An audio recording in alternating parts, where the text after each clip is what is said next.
तो परागकोश भित्ति की बात करें बच्चों ने दे रखा है क्वेश्चन नंबर 51 आपका। इसमें 4 भित्तियाँ होती हैं। कितनी भित्तियाँ हैं? 4 भित्तियाँ होती हैं। ठीक है, होने को बेटा 7 भित्तियाँ होती हैं। टोटल अगर लेयर काउंट करें हम लोग एक डायग्राम लेके एक एंथर का हम टीएस काटे हैं और लेयर काउंट करें तो कितनी होंगी? लगभग 7 भित्तियाँ, 7 लेयर होंगी। और तो टाइप कितने होते हैं? 4 ही होते हैं। ठीक है ना। लेयर कितनी होंगी? 7 मिलेंगी आपको यंग एंथर में। परंतु हम बात करते हैं टाइप की, बात करते हैं यहाँ पे टाइप कितने होंगे? 4 टाइप की होंगी भित्तियाँ। कौन कौन सी होंगी बताइए? सबसे पहले होगी एपिडर्मिस। एपिडर्मिस मतलब बाह्य त्वचा। दूसरी होगी जो एंडोथीशियम होगी, एंडोथीशियम। क्लियर है। तीसरी होगी मिडिल लेयर और चौथी होगी आपका वो कहलाती है टेपिटम। कहलाती है टेपिटम। तो कितने प्राइमरी लेयर हो गई? 4 लेयर हो गई, नहीं हो गई? अगर मैं संख्या की बात करूं, एपिडर्मिस सबसे बाहर होती है, एक ही लेयर होती है। एंडोथीशियम भी केवल एक ही लेयर होती है। परंतु मिडिल लेयर होती है वो 2 से 3 हो सकती हैं। सामान्यतः 3 होती है। ठीक है। और टेपिटम जो होता है इसका भी एक पद होता है। तो अब गिनिए आप 1 2 3 और 3 6 हो गई कि नहीं हो गई? हो गई। लेकिन टाइप कितने हैं? 4। तो 6 5 6 7 ऐसे हो सकती है। 3 से अधिक हो सकती है कईयों के अंदर। सामान्यतः 3 होती है। तो हमारे पास ये 1 2 3 है, एक ही। तो ये तो क्या होगी? एक लेयर होती है। ये भी एक सिंगल लेयर होती है। ये 2 2 3 लेयर होती है और ये भी एक लेयर होती है। ठीक है। एपिडर्मिस जैसे बाहरी परत होती है, श्वसन काम करती है। एंडोथीशियम एंथ्रोपोडिसिस में काम करती है, जिसे अंतर स्पर्श होता है, आकर्ण मुक्त होते हैं प्रक्रिया में। इसमें फाइबर्स वेंट में जाती हैं। मिडिल लेयर पोषण को एक्टिवेट करती है, इकट्ठा कर लेती है, मजदूत की कोशिका होती है। और मिडिल लेयर भोजन को ट्रांसफर कर देती है किसको? टेपिटम को। टेपिटम क्या बोलते हैं हम लोग? पोषक परत। क्या बोलते हैं? पोषक परत, जो विकसित हो रहे पराग कणों को या लघु बीजाणुओं को पोषण प्रदान करती है। क्लियर है। अब आते हैं यहाँ पर क्वेश्चन नंबर 52। क्वेश्चन नंबर 52 रखा है कायिक प्रवृत्ति क्या होता है? ध्यान दीजिए, बहुत सिंपल सा क्वेश्चन है बच्चों और मेडिकल क्वेश्चन है ये। और ये आपका बोर्ड क्वेश्चन में आ चुका है 2018 के अंदर। कायिक प्रवृत्ति क्या होता है लिखिए। ये बोर्ड में भी आ चुका है क्वेश्चन। कैसा आ चुका? कायिक प्रवृत्ति से आप क्या समझते हैं? 1 नंबर के अंदर आ चुका। तो कायिक प्रवृत्ति को हम क्या बोलेंगे बच्चों? यहाँ बहुत सिंपल सा है, इसको अंग्रेजी में बोलते हैं वेजिटेटिव प्रोपेग्यूल। कायिक प्रवृत्ति क्या बोलते हैं? Vegetative propagule. अब ये क्या होता है? ठीक है। तो किसी भी पादप का वह भाग, किसी भी पादप का वह भाग जिसके द्वारा उस पादप के समान संतति का निर्माण होता है। ठीक है, ऐसे लिख सकते हो। अगर ऐसे लिख सकते हो, पादप का वह भाग जो अलैंगिक में भाग लेता है कायिक प्रवृत्ति कहलाता है। ऐसे लिखो, कैसे लिखते हैं? ठीक है। पादप का वह भाग कौन सा हो सकता है बच्चों? जड़ हो सकता है, तना हो सकता है, पत्ती हो सकता है, पत्रकलिका हो सकता है। ठीक है, इत्यादि लिख लो। पादप का वह भाग जो नए पादप का निर्माण करता है।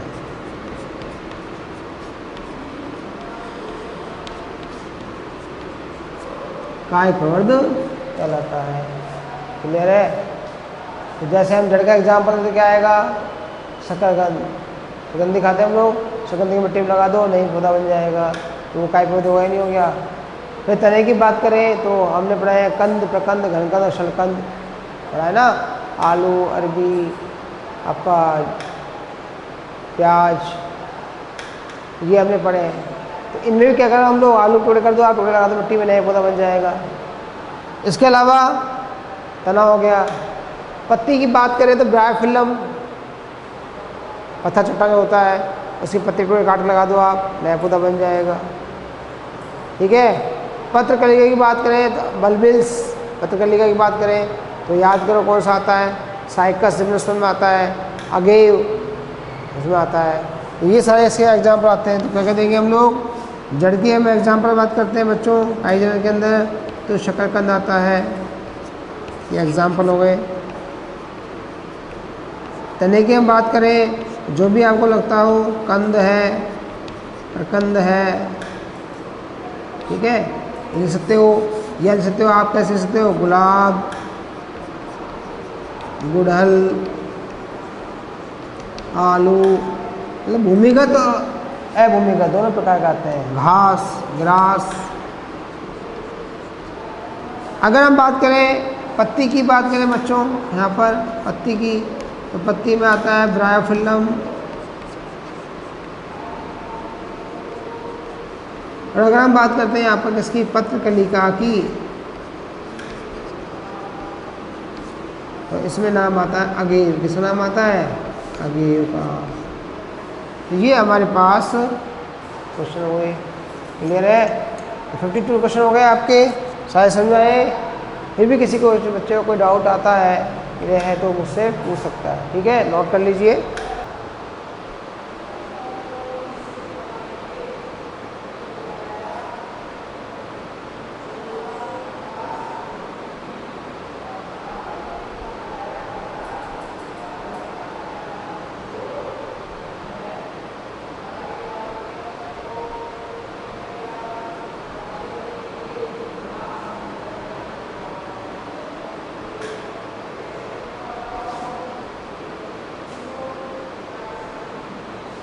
स्टूडेंट्स अब चलते हैं अगले क्वेश्चन पे।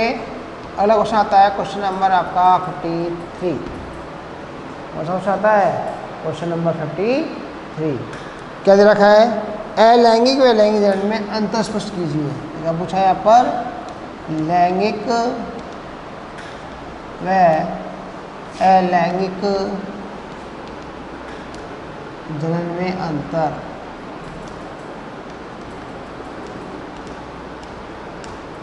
तो बच्चों आपने जैसा सुना है, पढ़ा है, ऐसा कर सकते हो। कैसे, लैंगिक जनन में 2 जनक भाग लेते हैं। तो यहाँ बात करें ऐसे कि भाई लैंगिक जनन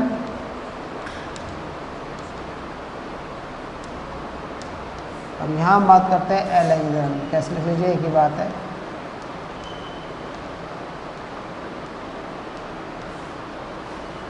लैंगिक जनन जो होता है, इसमें पहला पॉइंट आता है 2 जनक भाग लेते हैं।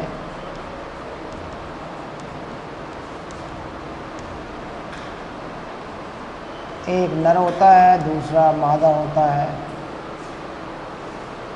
यहाँ पे क्या लिखोगे, केवल एक ही जनक होता है।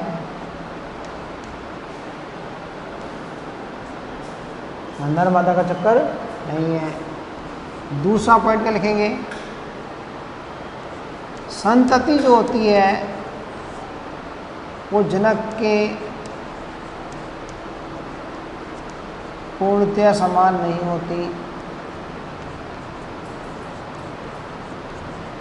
नहीं होती। यहाँ पर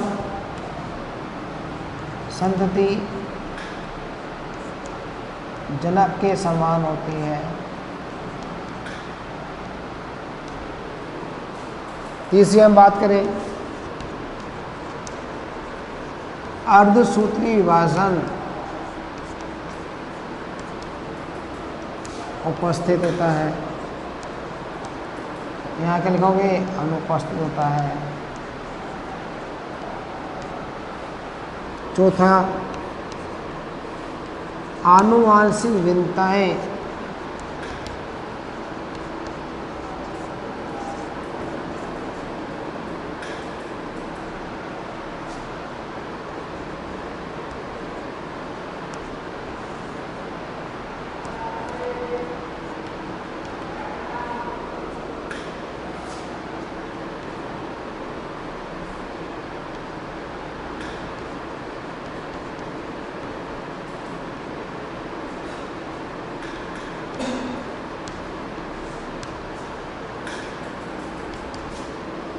क्लियर?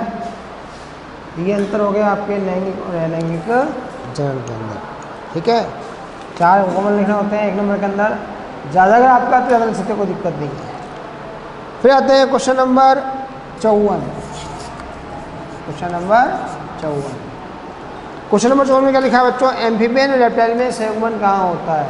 एनसीईआरटी में क्रिकेट लिखा हुआ है आपके। 2 नाम पूछे हैं यहाँ पे। पहला पूछा है एम्फीबियन और दूसरा होता है रेप्टाइल। दोनों में कहाँ होता है? तो एम्फीबियन की अगर हम बात करते हैं, उभयचर की हम बात करते हैं हम लोग,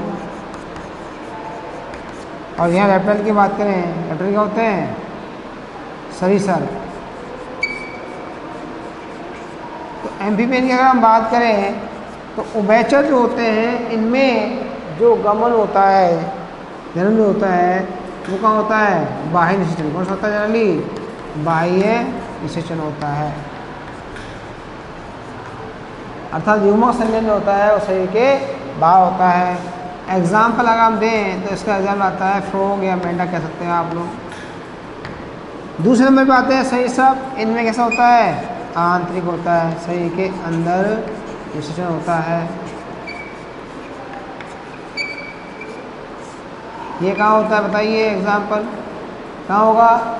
ये होता है आप किसी को ले लीजिए, लिजार्ड ले लीजिए, चाहे किसी को आप ले लीजिए, अपने में स्नेक ले लीजिए, शरीर का होगा अंदर होता है। तो रेप्टाइल्स ले लीजिए, स्नेक ले लीजिए आप।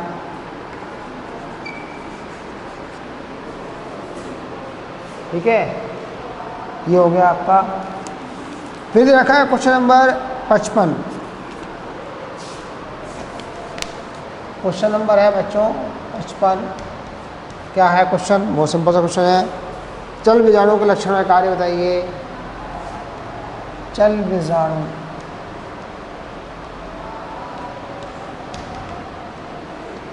लक्षण और कार्य। लक्षण क्या होता है? चल बीजाणु में फ्लैजेला पाए जाते हैं। ठीक है, तो हम बात सकते हैं कि चल बीजाणु में कशाभिकाएँ पाई जाती हैं। कशाभिकाएँ उपस्थित, और कशाभिकाएँ भी आप कह सकते हो उपस्थित है। कशाभिकाएँ भी कैसे हो सकती हैं? अलग प्रकार की सकती हैं। अलग प्रकार का मतलब क्या हुआ कि कशाभिकाओं के आधार पर भी आइसोकोन्टी, टेराकोन्टी हो सकता है। तो क्या आएगा यहाँ पर? कशाभिका के आधार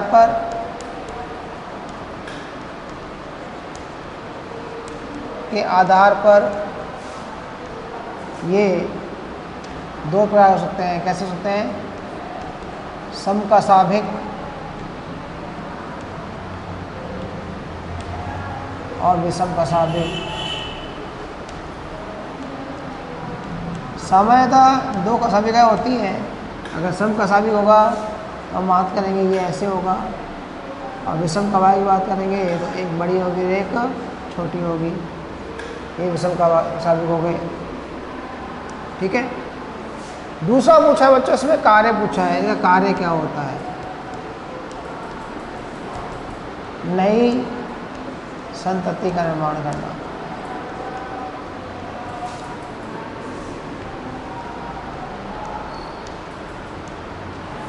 ठीक है, इनका निर्माण कहाँ होता है? इनका निर्माण चल बीजाणु धानी में किसमें होता है? चल बीजाणु धानी। और ये क्या होती है बताइए? इसे बोलते हैं जू स्पोरेंजियम। क्या बोलते हैं? जू स्पोरेंजियम के अंदर इनका निर्माण होता है।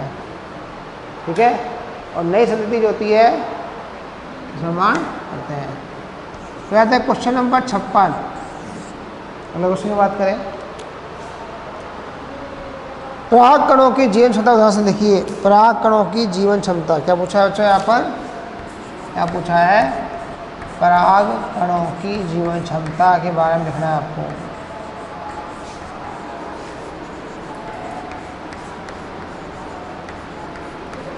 तो आपको बच्चों पता है सबको कि हर एक पौधे में जो परागकण होते हैं उनका जीवन काल अलग अलग होता है। ठीक है, वर्तिका के सुग्राही होने तक हर एक में अलग अलग होता है। तो पराग कणों का, यहाँ बोल सकते हैं इसका, पराग कणों का पराग कोश से निकलने के पश्चात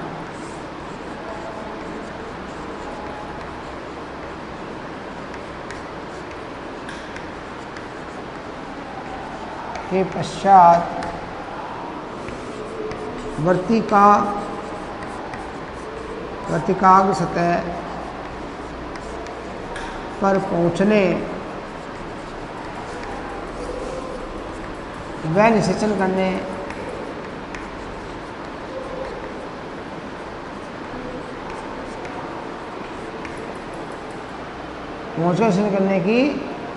पहुंचना और निषेचन करने की जो प्रक्रिया का प्रारंभ करना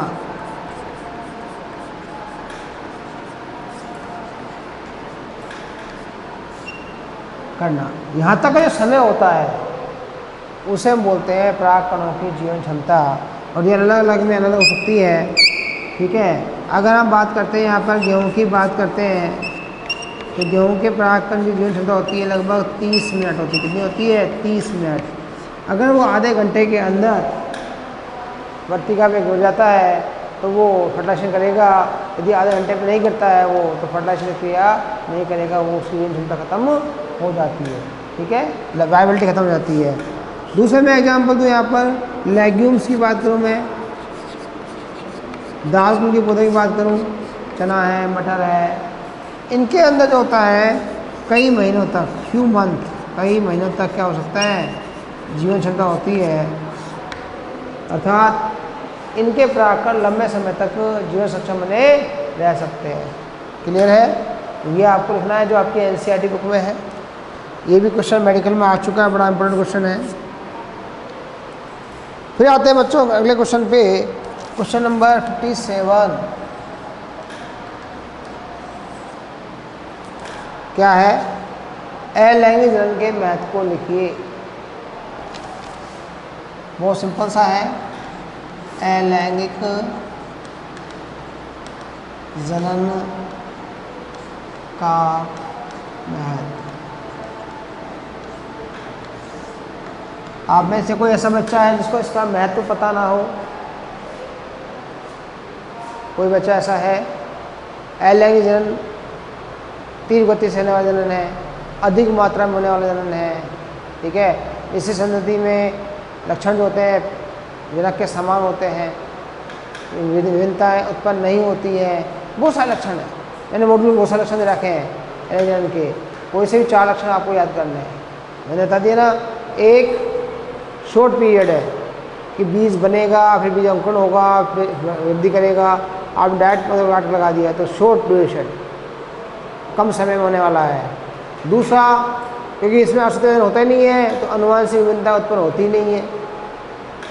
तीसरा, जनक जो रेशो है, जीन का रेशो है, वो जनक के समान होता है, ठीक है। तो ये जो कंडीशन है, ये सारी क्या है, इसके महत्व है। क्या है? इसके महत्व है, ठीक है। फिर हम बात करते हैं क्वेश्चन नंबर 58 की। बेटा क्वेश्चन नंबर 58 दे रखा है, कायिक जनन मूलों द्वारा कैसे होता है, बताइए। ये रूट वेजिटेटिव रिप्रोडक्शन, इसका मतलब क्या हुआ?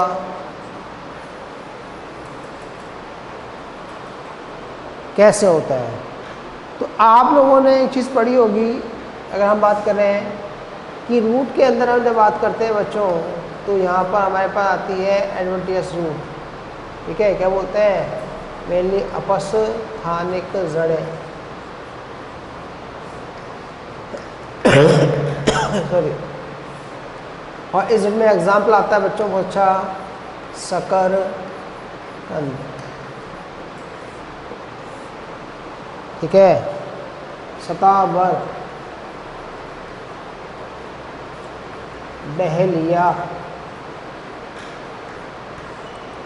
ये सारे पौधे वो होते हैं जिनमें जड़ें जो होती हैं वो क्या होती हैं, भोजन संचय करती हैं। तो ये होती है भोजन संचयन जड़ होती है, और ये जड़ें अनुकूल परिस्थिति में नए पादप का निर्माण कर देती है। क्लियर है? तो ये पूछा है कायिक जनन मूलों द्वारा कैसे होता है।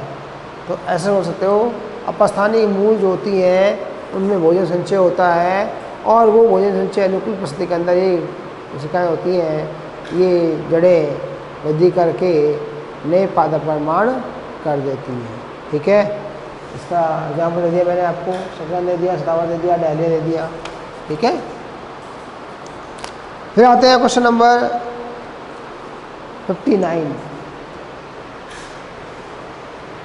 क्वेश्चन नंबर 59 आता है बच्चों।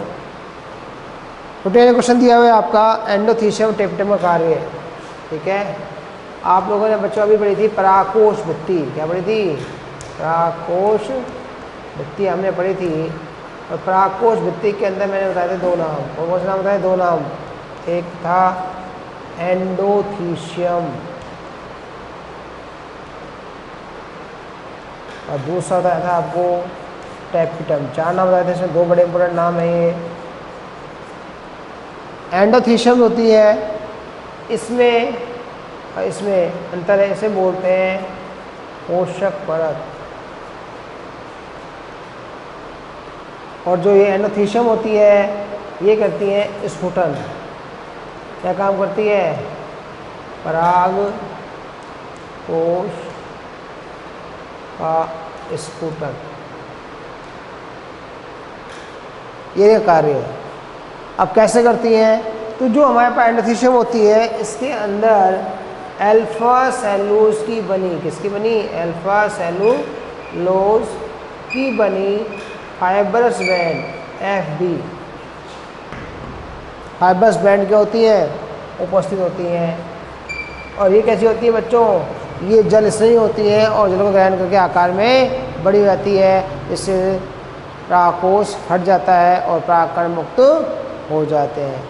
तो क्वेश्चन आता है मेडिकल में परागकोश के स्फुटन में कौन सी भित्ति उत्तरदायी होती है? हमेशा नाम आएगा एंडोथीशियम अंतःत्वचा। दूसरा टेपिटम आता है पोषण परत। टेपिटम क्या काम करती है? पोषण काम करती है। मिडिल कोशिका जो होती है, मिडिल मध्य परत होती है, उसकी जो कोशिका होती है वो पोषण को ट्रांसफर कर देती है। इसमें टेपिटम में टेपिटम की कोशिकाएं बड़ी होती हैं, इनमें डेंस साइटोप्लाज्म होता है और ये विकसित हो रहे लघु बीजाणुओं को या पराग कणों को पोषण प्रदान करती है। और इनकी पोषण प्रदान करने की विधि के आधार पर ये दो प्रकार की होती है, स्त्रावी टेपिटम और दूसरी कौन सी होती हैं बताइए? ग्रंथिल टेपिटम। हमने पढ़ा था ना, अमीबोइड टेपिटम और दूसरा होता है ग्रंथिल टेपिटम। तो अमीबोइड टेपिटम और ग्रंथिल टेपिटम होती हैं पोषण के आधार पर। दूसरा, इसके अंदर भी बहुगुणिता हो जाती है। क्या होती है? बहुगुणिता होती है, अर्थात इनका केंद्र की वजह करता है। तो कोशिका का वजन नहीं होता, केवल केंद्र का वजन होता है, जिससे ये बहुगुणित हो जाती है। कब? अर्धसूत्री वजन के पश्चात। ठीक है, तो ये हमारे पास क्वेश्चन नंबर 59 हुआ। अब आते हैं नेक्स्ट क्वेश्चन पे, question number 60, question number 60। Question number 60 बच्चों क्या दे रखा है? मियोसाइट क्या होती है, इनका कार्य क्या है? बहुत सिंपल सा क्वेश्चन है। मियोसाइट, मियोसाइट क्या होती है? इन्हें बोलते हैं इनको मियोसाइट। ठीक है, तो मियोसाइट क्या होती है? वे कोशिकाएं जो अर्धसूत्रीय करती हैं। तो वे कोशिकाएं, इधर क्वेश्चन लिख सकते हो, वे सी कोशिकाएं जो अर्धसूत्री विभाजन करती हैं।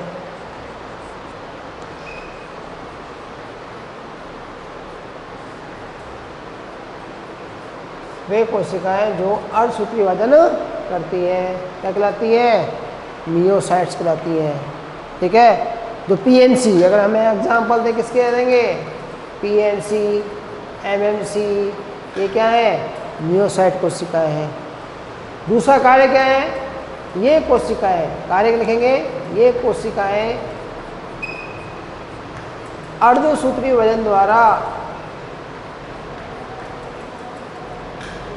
विभाजन द्वारा युग्मकों का निर्माण करती है। क्या करती है? युग्मकों का निर्माण करती है।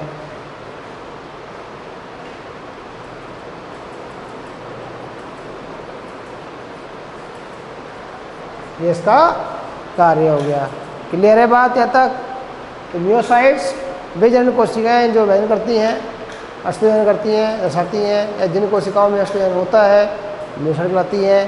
पीएमसी एमएमसी एग्जाम्पल दिया मैंने। अगर हम ह्यूमन की बात करें तो एग मदर सेल और स्पर्म मदर सेल दोनों होती हैं, स्पर्मेटोसाइट्स जिसे हम कहते हैं, और इनके द्वारा अष्टजनन द्वारा युग्मक का निर्माण होता है। क्लियर है? और ये युग्मक अगुणित होते हैं। क्लियर है? इसे लिख लीजिए।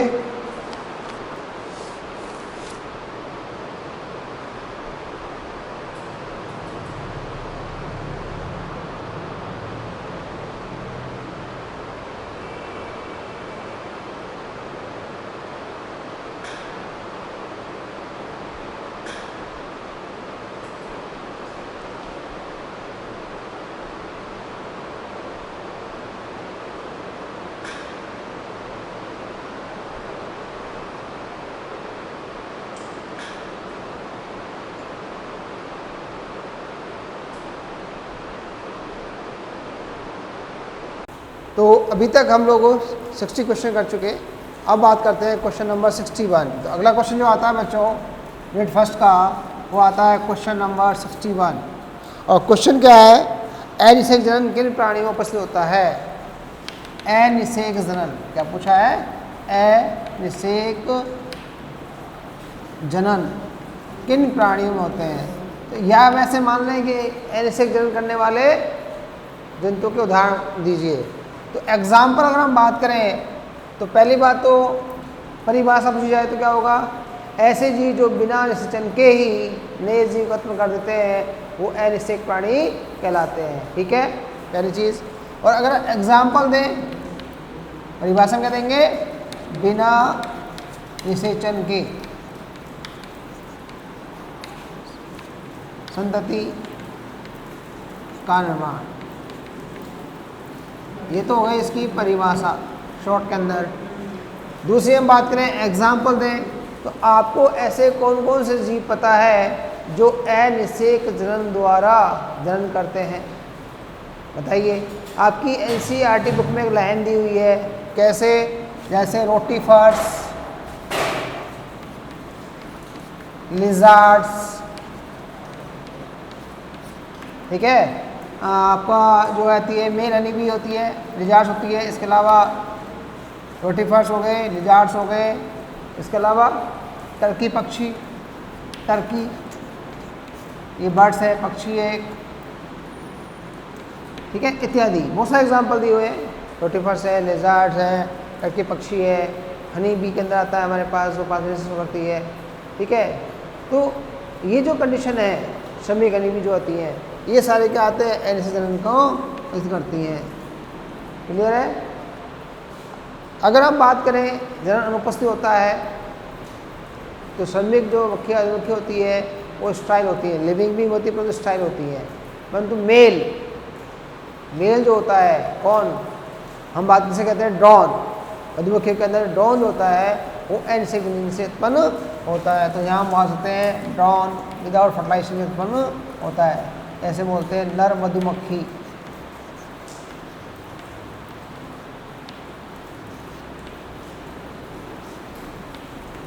तो ये हुआ बच्चों आपके क्वेश्चन नंबर 61।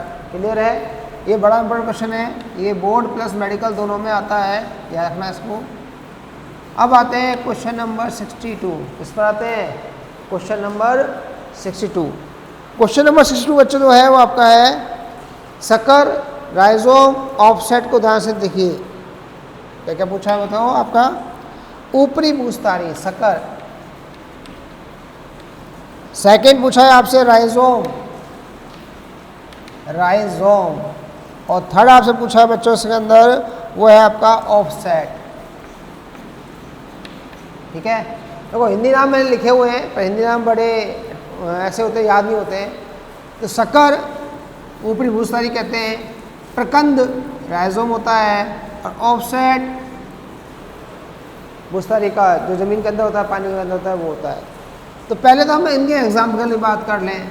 शक्कर का एग्जाम्पल होता है क्या, बताइए क्या होता है? अनार का एग्जाम्पल घास होता है, शक्कर का एग्जाम्पल क्या होता है? मिंट, पुदीना। राइजोम, राइजोम क्या होता है? प्रकंद। क्या होता है? प्रकंद होता है। और प्रकंद में क्या आता है बताइए? कंद, प्रकंद, घनकंद, शलकंद, जहाँ चीज बड़ी थी तो अरबी आती है, सॉरी अरबी नहीं, अदरक, अदरक आती है, हल्दी आती है। और ऑफसेट जो होता है इसे हम बोलते हैं जलीय शक्कर। क्या बोलते हैं? जलीय शक्कर भी कहते हैं इसको। और जलीय शक्कर जो आता है बच्चों, इसका एग्जाम्पल अगर हम बात करें तो इसके एग्जाम्पल में आता है आपका पिस्टिया, ठीक है, इकॉर्निया,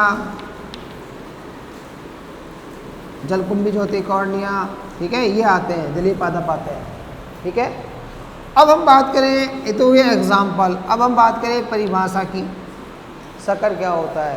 तो मैंने बताया था हाफ मून, ऐसे पौधे जिनके तने का आंतरिक भाग, वृद्धीय भाग होता है, भूमिगत भाग जो होता है वो एक लंबी वृद्धि करता है, ठीक है, और वो कुछ दूरी पर जाकर पुनः ऊपर और होकर नई शाखा का निर्माण कर लेता है।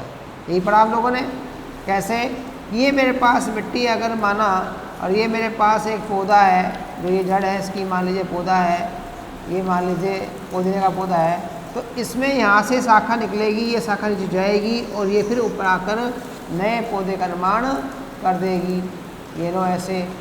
इसे बोलते हैं शक्कर। याद करो मैंने बताया था आपको ऐसे हाफ मून, ठीक है ना, ये शक्कर और ये आपका स्टोलन बताया था ना, तो ये क्या है? शक्कर है। दूसरा मैंने कहा अदरक है, हल्दी, राइजोम, प्रकंद, जिसे हिंदी में कहते हैं क्या? प्रकंद। तो इसमें क्या होता है? हॉरिजॉन्टल, क्षैतिज रूप से वृद्धि करते हैं, ठीक है। भूमिगत तना क्षैतिज रूप से वृद्धि करता है, ठीक है। तो इसमें आता है अदरक में, जैसे आपने देखो अदरक या हल्दी बाजार से हम लेके आते हैं, तो अदरक कैसी होती है? मोटी नहीं होती है, इस टाइप से होती है, इस टाइप से फैली होती है, तो क्षैतिज रूप से वृद्धि करती है ये इसकी नोड या इंटरनोड होती है, ठीक है। तीसरा हमने कहा जलीय शक्कर, पिस्टिया जलीय शक्कर होता है। तो इसके अंदर जब हम बात करते हैं बच्चों, इसके अंदर क्या होता है? शक्कर वाली जो स्थिति होती है, जो शक्कर होता है वो क्या होता है? पानी के अंदर होता है। क्या होता है? पानी के अंदर। कैसे? अगर मैं यहाँ पर बात करता हूँ इकॉर्निया की, जलकुंभी की, इकॉर्निया जलकुंभी की बात करें तो जलकुंभी ऐसा होता है, इसकी ये शाखा इस टाइप से होती है निकली हुई, और यहाँ पर ये दूसरा पौधा बन जाता है इस टाइप से, ठीक है। इनमें बायोन्सी होती है, ठीक है, जिसके कारण ये पानी में तैरते रहते हैं। तो इस भाग को बोलते हैं हम लोग एक्वेटिक शक्कर या ऑफ सेट कहते हैं। क्या बोलते हैं इसको? Of set. ये यहाँ पर ये होता है, ये नोड होता है, इंटरनोड होता है, इंटरनोड, और जहाँ ये जुड़ा होता है संधि, इस संधि को बोलते हैं बच्चों क्या? नोड, ठीक है। तो तीनों पीछे समझ में आ गया आपको? पहला शक्कर, दूसरा राइजोम और तीसरा ऑफसेट। तीन ही पूछे गए आपसे, ठीक है, क्लियर। फिर आते हैं बच्चों आगे क्वेश्चन नंबर 63 पे। क्वेश्चन नंबर 63, विभाजन क्या होता है? किन्हीं दो प्रकार के विभाजन को लिखिए। विभाजन क्या होता है? ठीक है। एक मात्रक कोशिका से पुत्री कोशिकाओं के निर्माण की प्रक्रिया विभाजन कहलाती है। क्या बोलेंगे? ठीक है, मात्रक कोशिका से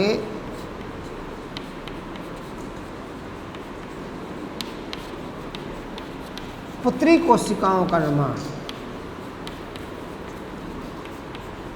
मात्रक कोशिका से पुत्री कोशिकाओं का निर्माण जो होता है, यह घटना कहलाती है विभाजन कहलाती है। क्या कहलाती है? विभाजन। बहुत सिंपल सी परिभाषा है। एक मदर सेल से दो या दो से अधिक पा सकते हैं हम लोग। एक मात्रक कोशिका से पुत्री कोशिकाओं का निर्माण जो होता है वो विभाजन कहलाता है। क्लियर है यहाँ तक? ठीक है। अब आप बोलोगे सर दो क्यों लिखे? दो लिखते हैं यहाँ पे? नहीं, हम विभाजन की परिभाषा बात कर रहे हैं तो यहाँ पे हम 2 नहीं लिखेंगे, क्योंकि 2 करते ही तो क्या हो गया, समसूत्री विभाजन हो गया, तो टाइप आ गया। सामान्य परिभाषा में बात कर रहे हैं तो क्या आएगा, मात्रक कोशिका से पुत्री कोशिकाओं के निर्माण की जो प्रक्रिया होती है उसे विभाजन कहा जाता है। क्लियर है।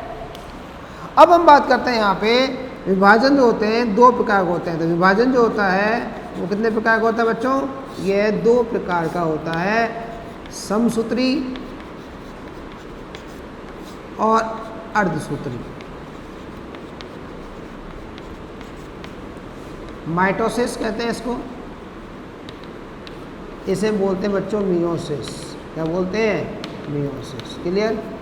एक विभाजन आपने और पढ़ा था 11th क्लास में, जिसका नाम था असूत्री विभाजन। क्या बोलते हैं, असूत्री। ठीक है ना। ए माइटोसिस पढ़ा था, जो अमीबा वगैरह में मिलता है, निम्नवर्गीय जीवों में मिलता है। तो यहाँ हम बात करते हैं विभाजन की, 2 तरह का पूछा है तो मेनली 2 तरह के होते हैं। एक होता है समसूत्री और दूसरा कैसा होता है, अर्धसूत्री विभाजन होता है। क्लियर है यहाँ तक। अब इनमें अंतर क्या है, समसूत्री विभाजन जो होता है वो होता है कायिक कोशिका में। किसमें होता है, कायिक कोशिका में होता है, सामान्यतः हम बात कर रहे हैं यहाँ पे। और ये होता है किसमें, जनन कोशिका में। पहला समझ आ गया आपको। अर्धसूत्री विभाजन होता है मियोसाइट्स से, बताया था मैंने आपको, पीएमसी एमएमसी सेल, मियोसाइट्स।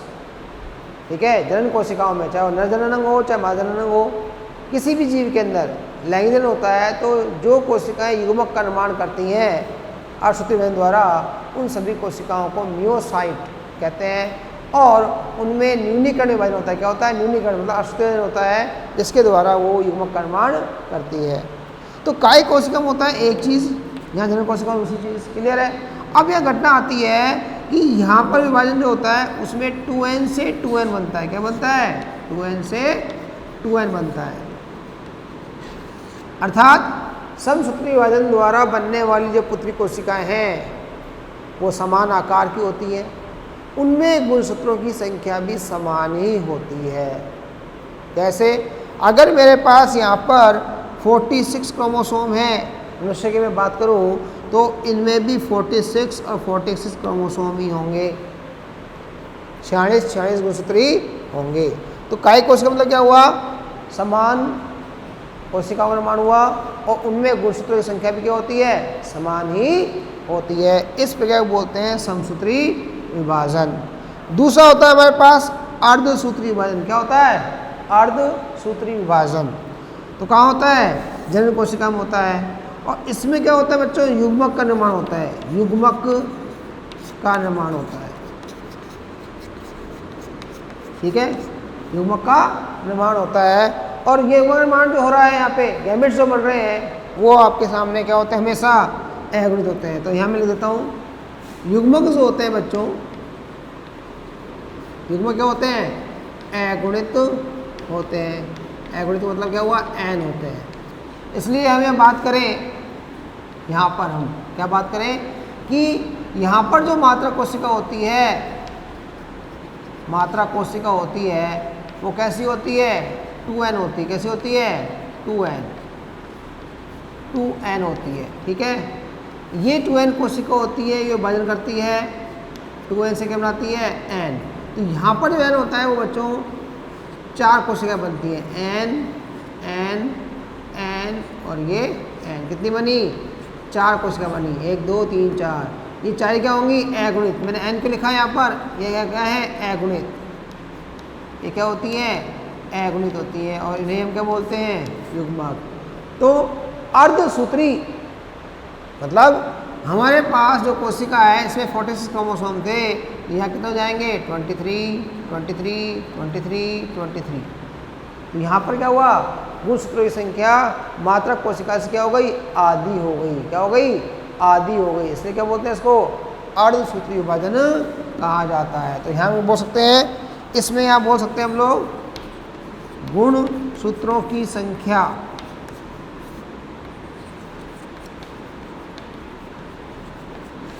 पुत्री कोशिका में,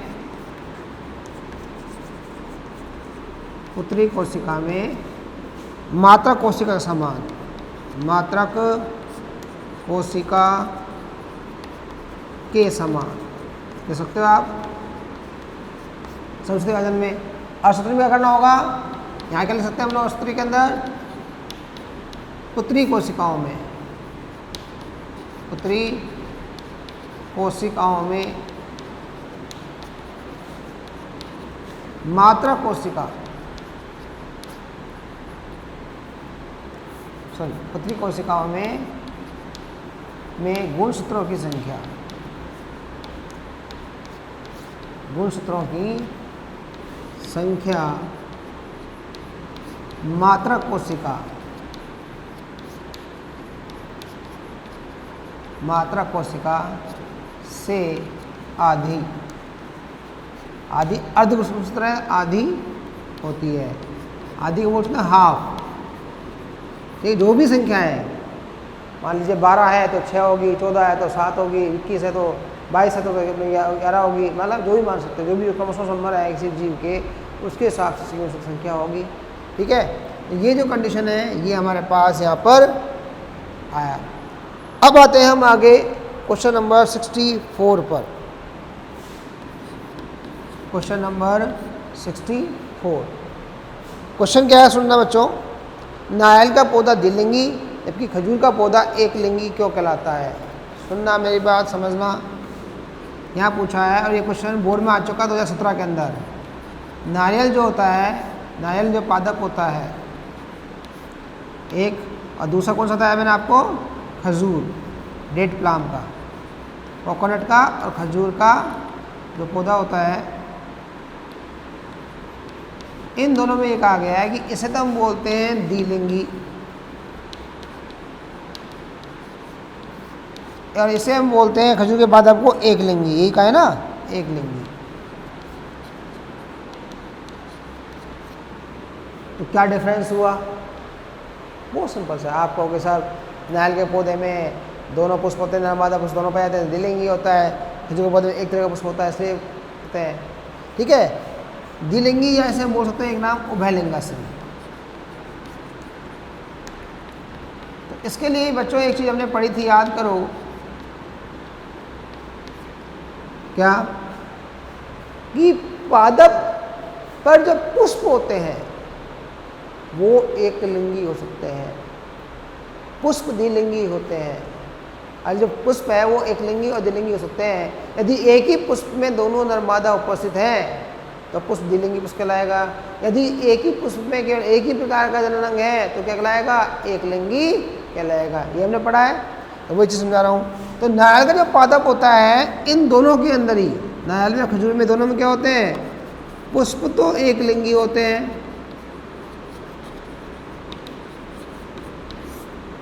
ठीक है, परंतु नारियल के पादप में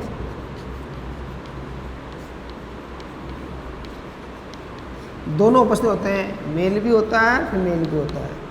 जैसे हमने एग्जाम्पल पढ़ा था कुकुरबिटेसी, घिया, तोरई, लौकी जो हमारी बेल होती है उनके अंदर भी ऐसे होता है, एक ही उस पर दोनों प्रकार के रंग पाए जाते हैं। एक तो ये हुआ। दूसरी जो कंडीशन थी हमारे पास आती है बच्चों, वो आती है किसकी, खजूर की। जो खजूर का पौधा होता है उसमें नर अलग होता है, मादा अलग होता है, अर्थात खजूर जो होता है उसमें नर व मादा अलग अलग।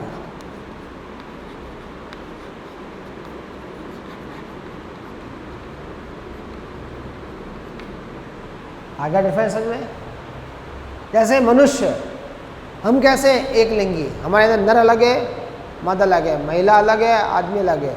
ये जो कंडीशन क्या है, हम लोग एक लिंगी है। तो हम लोग सेक्सुअली भी एक लिंगी है, लैंगिक रूप से भी एक लिंगी है। क्यों, नर अलग है, मादा अलग है, ठीक है, दोनों की बॉडी अलग है। लेकिन जैसे हमने पढ़ा केचुआ, अर्थवॉर्म पढ़ते हैं, अर्थवॉर्म कैसा है, उभयलिंगाश्री। क्यों, उस एक ही केचुए में दोनों नर और मादा रंग पाए जाते हैं, ठीक है। इसमें एथिका भी पाई जाती है, क्लाइटेला भी पाया जाता है, पढ़ा हमने। तो सेम कंडीशन यहाँ पे है, खजूर का पौधा एक लिंगी है क्योंकि नर मादा पादप अलग होते हैं।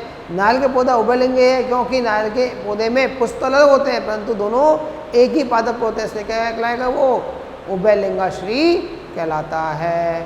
क्लियर है। अब हम बात करते हैं आगे क्वेश्चन नंबर 65 की। Question number 65। क्या है क्वेश्चन बच्चों?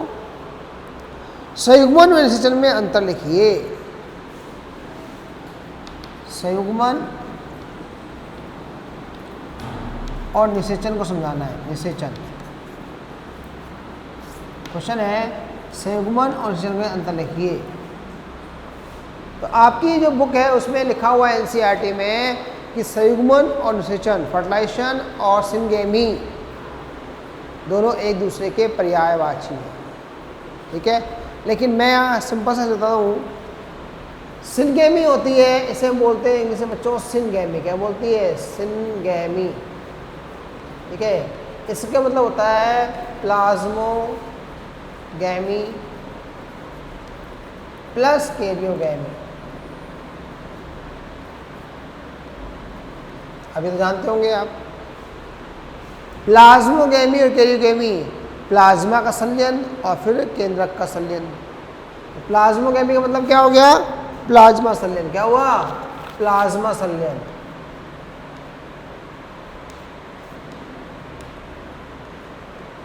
और कैरियोगैमी का मतलब क्या हुआ? केंद्रक संलयन। दो घटना हो गई। तो संयुग्मन क्या होता है बच्चों? Syngamy, plasmogamy plus karyogamy. इसका मतलब क्या हुआ? सिनगेमी और कैरियोगैमी, पहले प्लाज्मा संलयन हुआ फिर केंद्रक का संलयन हुआ, ठीक है। ये तो कहलाता है आपका सिनगेमी या संयुग्मन।